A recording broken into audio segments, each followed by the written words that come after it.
नीरज भगत, आपके पास आना चाहूंगा। मैं ओवरऑल आपसे बिग पिक्चर में पूछना चाहूंगा। एम्प्लॉयमेंट के लिहाज से हमने कैटेगोरिकली इंफ्रा और स्वास्थ्य पर तो बात इसलिए की क्योंकि सबसे ज्यादा फोकस इस बजट के मुख्य हाईलाइट ये दोनों ही सेक्टर्स हैं।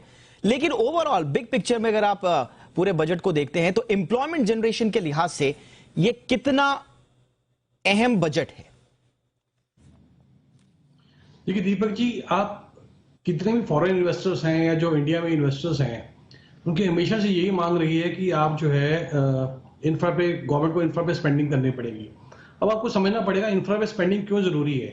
अगर देखिए इंफ्रास्ट्रक्चर हमारा मजबूत होता है, एक तो सबसे पहले क्या होता है कि इंफ्रास्ट्रक्चर को बनाने के लिए जो लोग काम करते हैं, एक तो वर्कर्स इमीडिएटली चाहिए होती है तो उनको सैलरीज मिलने लग जाती है। जब सैलरीज मिलती हैं तो उनकी कंजम्पशन पावर बढ़ जाती है और कंजम्पशन बढ़ती है तो डिमांड क्रिएट होती है। दूसरी बात, जैसे आप इंफ्रास्ट्रक्चर डेवलप कर लेते हैं तो इंफ्रास्ट्रक्चर की वजह से बाकी सारे सेक्टर्स में भी डेवलपमेंट हो जाती है। चाहे आप टेक्सटाइल लीजिए, चाहे ऑटोमोबाइल लीजिए, चाहे आप टूरिज्म लीजिए। तो क्या होता है, अगर आपका आपका जो इंफ्रास्ट्रक्चर डेवलप्ड है तो एक तो फॉरेन इन्वेस्टर्स आने की, इंडिया में आने के लिए ल्योर हो जाते हैं। दूसरी बात, जो इंडिया में भी जो बिजनेसमैन है, जो कंपनीज हैं, वो भी एक फ्यूचर इन्वेस्टमेंट करती हैं।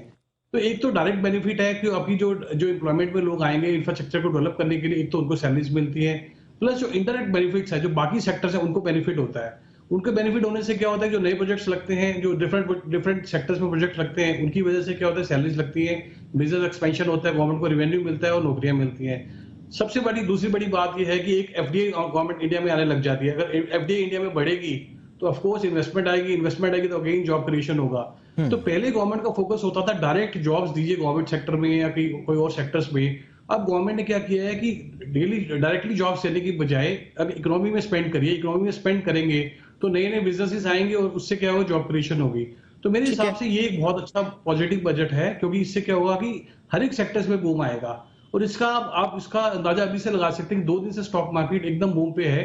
अदरवाइज क्या होगा कि आप इससे पिछले हफ्ते में देखिए तो पूरा एक हफ्ता मार्केट बिल्कुल नीचे थी, बिल्कुल रोज के रोज नीचे जा रही थी। तो 2 दिन में आप देखिए एकदम मार्केट एकदम ऊपर उछाल होगी, क्योंकि लॉन्ग टर्म जो है इसका काफी अच्छा इंपैक्ट आने वाला है। और मेरे हिसाब से ये जो डिकेड होगी 2020 से लेकर 2030 की डिकेड होगी, ये इंडिया की होगी और इसमें बहुत अच्छा स्टार्ट है। बिल्कुल सर, आपने बिल्कुल ये बड़ा इंपॉर्टेंट चीज है, क्योंकि बजट के बाद जो हमने देखा, चाहे वो मार्केट का रिएक्शन हो, और इनफैक्ट अगर हम सिर्फ मार्केट के रिएक्शंस को ही देखें तो ये बहुत बड़ा इंडिकेटर है। क्योंकि कहा जाता है कि मार्केट जो है वो भावनाओं में बहता नहीं है, वो फैक्ट्स पे बात करता है, प्रैक्टिकलिटी पे बात करता है। और अगर मार्केट खुश हुआ है तो ये कहा जाता है कि कहीं ना कहीं ये देश के लिए एक अच्छा संकेत है, ये बजट फुलफिल करता है उन आकांक्षाओं को। लेकिन एक सवाल फिर ये भी होता है, 2019 में मोदी सरकार की, मौजूदा सरकार की बड़ी आलोचना हुई थी। आपने उस समय कहा गया कि